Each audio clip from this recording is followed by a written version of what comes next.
जैसे एक बेलपत्र, जैसे एक बेलपत्र,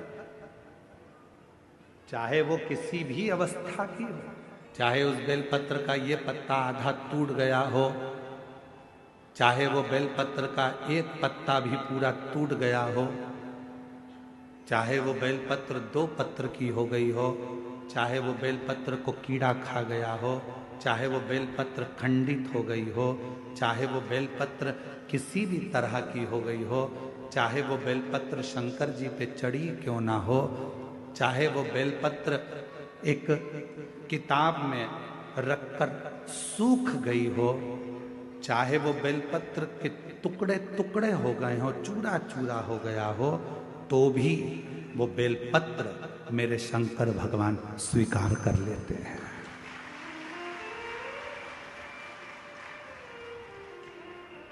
तो भी मेरे शिव स्वीकार कर लेते हैं।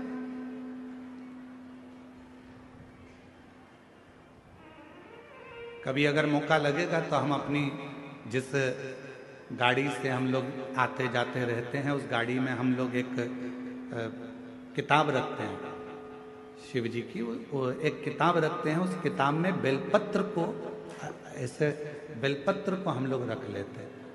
क्यों रखी रहेगी? हमारे पास में कहीं सफर में, कहीं एकांत में एकांतेश्वर महादेव मिल गए, किसी ओटले पर चबूतरे पर शंकर का शिवलिंग मिल गया, पानी तो गाड़ी में रहता ही है, चढ़ाया, अपनी पुस्तक में से बेलपत्र निकाली, बाबा को चढ़ा दी और चढ़ाकर वापिस उठाकर हम रख लेते हैं। फिर आगे गए, फिर कोई एकांतेश्वर महादेव मिल गए, चढ़ा दिया, बेलपत्र निकाली, बाबा को चढ़ा दिया, स्वीकार कर। उस बेलपत्र में इतना बल उत्पन्न हो जाता है, क्योंकि एकांतेश्वर महादेव में एकांत में शंकर भगवान बैठे हैं और आप उनकी आराधना कर कर वो बेलपत्र को चढ़ाकर स्वीकार कर कर जब औषधि के लिए लेकर आते हो, तो बड़े से बड़े रोग पर भी वो बेलपत्र काम करना प्रारंभ कर।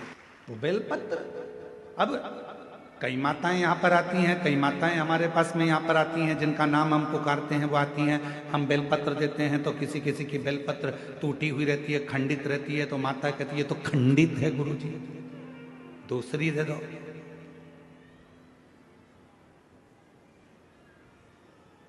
दूसरी दे दो। अब हम आपसे एक बात पूछें, जरा उत्तर दोगे क्या? तुमने हमसे कहा कि बेलपत्र खंडित है गुरुजी, दूसरी दे दो। तुम्हारे को बीपी है, ब्लड प्रेशर है, और तुम्हें डॉक्टर ने गोली दी है, ठीक है, समझना जरा बहुत अच्छे से। बीपी है, ब्लड प्रेशर है, एक गोली डॉक्टर ने दी है कि रोज खाना, और तुम्हारा पोता, तुम्हारा नाती उस गोली को तोड़ दिया, गोली के 2 टुकड़े कर दिए उस नाती ने।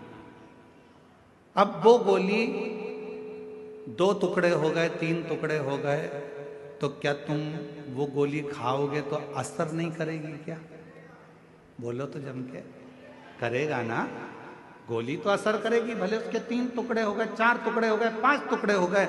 जैसे बीपी की गोली के 10 टुकड़े भी हो जाएं, तो भी अगर ब्लड प्रेशर गड़बड़ हो रहा है तो तुरंत मुंह में गोली रखी जाती है, ब्लड प्रेशर कंट्रोल में आ जाता है। शुगर कितनी भी हाई और ऊंची या नीची जा रही हो, शुगर की टेबलेट के कितने भी टुकड़े कर दो, वो शुगर की टेबलेट खाई, शुगर लेवल में आ जाती है। उसी तरह बेलपत्र चाहे कितने भी टुकड़े हो जाएं, पर बेलपत्र तो बेलपत्र अपना काम कर ही जाती है।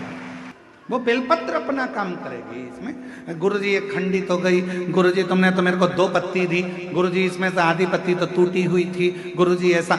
अरे बेलपत्र, वो भी शिव महापुराण की, सारी दुनिया चाहती है कि ये बेलपत्र हमको मिल जाए, पर भगवान की कृपा से यदि भाग्य से तुम्हारे हाथ में आ गई है तो उससे जोरदार किस्मत वाले तुम हो नहीं सकते। फिर वो आधी मिले, 1 मिले, जितनी मिले उसको स्वीकृत करें। वो अपना असर दिखाएगी, ऐसा नहीं कि वो अपना असर नहीं दिखाएगी, वो अपना असर। कई लोग कह देते हैं नंदी तो पत्थर का है गुरुदेव,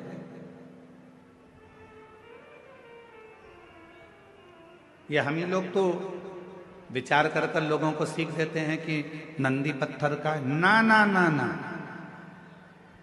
शिव जी के मंदिर में जो नंदी मंदिर के बाहर बैठा हुआ है, तुम्हारी भूल है जो तुम उसे पत्थर का मान रहे हो। उस नंदी के पास बैठकर कितना भी बड़ा दुख हो, थोड़ी देर उसके पास बैठकर अपने दुख को कहना प्रारंभ करना। 15 दिन इंतजार करना, 16वें दिन तुम्हारा दुख कटना प्रारंभ हो जाएगा। किसी से नहीं किया तुमने, ना अपने रिश्तेदार से, ना नातेदार से, ना कुटुंबी से, ना कबीले में, ना परिवार में, ना रिश्तेदारों से, ना अपनों से, किसी से अपना दुख नहीं कहा। केवल दुख कहा तो भगवान देवादिदेव महादेव के नंदी से कहा। और नंदी से तुमने तो कहा था पत्थर के नंदी से, फिर शिव जी तक बात कैसे पहुंची, दुख कैसे कटा?